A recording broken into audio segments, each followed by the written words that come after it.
for respect. The NYC Scanner Twitter account recently released a controversial video of an incident at a Brooklyn Target, which shows an African-American mother confronting a white woman, a Jewish white woman, because that's what it's been described as, who she claims reached over her young daughter for a bottle of shampoo without saying, "Excuse me." Here's a little bit of what went down. I don't care. Do what you want. You have a kid. You don't care? I don't care. You should not have pushed her or went over her. I'm gonna touch your kids. Target to check their cameras. You got arrested for this, right? You don't care? You don't care if you go to went over her. You don't care if you don't go to prison. I don't care. So let's get this straight. Because I didn't say, oh, okay, you don't care. Because you didn't say excuse me. You're obviously You violent. didn't say excuse me. Touching my phone, this is We're gonna have an recorded. issue. I don't care. So you're I violent. don't care. Now, that video has been viewed more than 5 million times. It has divided social media. While most people agree that there's never an excuse for physical violence, others also understood the mother's frustration, like El Delfro, who tweeted, "White women are notorious for not seeing black women in public spaces. They skip us in line, run into us when walking, invade our personal space, and don't even say excuse me. It's not an isolated situation. This is the norm." Amanda, I know you want to comment on this. I can't. You know, Vlad, here's the thing. There are cultural differences when we look at just the way that people have been indoctrinated to move in different spaces, right? If you're a black person in this country, it was literally illegal at one point in time for you to walk on the sidewalk the same time as white people. So we have culturally, as black folks, been trained to operate in a certain manner of politeness.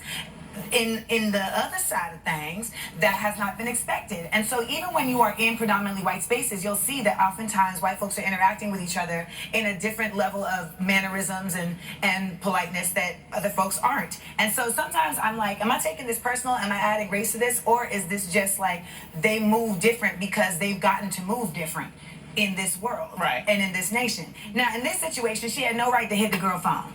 Like, there's no reason to hit her phone. But I have absolutely been at the grocery store, and I have the juice case open, and a woman's like, "Excuse me." And I'm like, no, see, excuse me should be a request. Can you excuse me? Not a demand of excuse me. Now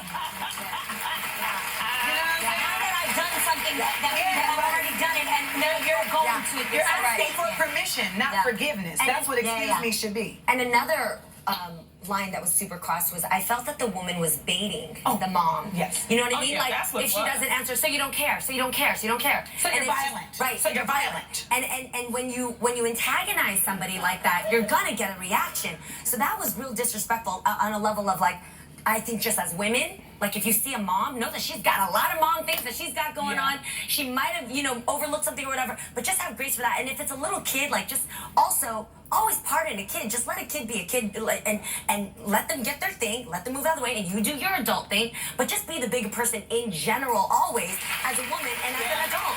But it's a lack of getting back awareness. to the issue of appearing invisible. Yes. I'm now dating a white man. Yes, he's a white man, yes. And we go to the, and it happens because this is my first interracial relationship, and I don't pick up on stuff. He's picking up on more stuff than I do because I don't give a damn. You know what I'm saying? Yeah. But we're at the bar. I go to the restroom. He's here. There are some white women, and I'm trying to get to my seat, and they won't.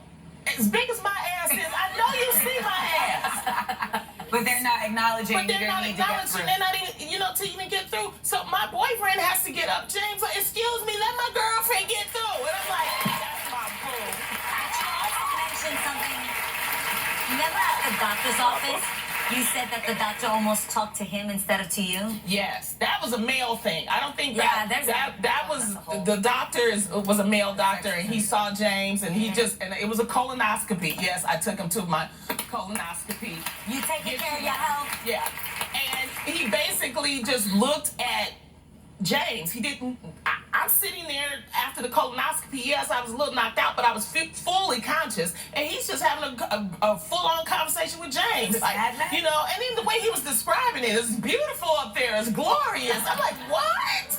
So there is an issue that I think, and it's not just black women and black men, because D.L. Hughley, the comedian, also sent out a tweet saying how he was on a plane and that he was on the aisle and the man opened it up, a white man, and the bag fell on his head, and the man didn't even say excuse me. I think in general we need to start, being more respectful to each other in general and noticing each other. Awareness. We have to take a break, but there's so much girl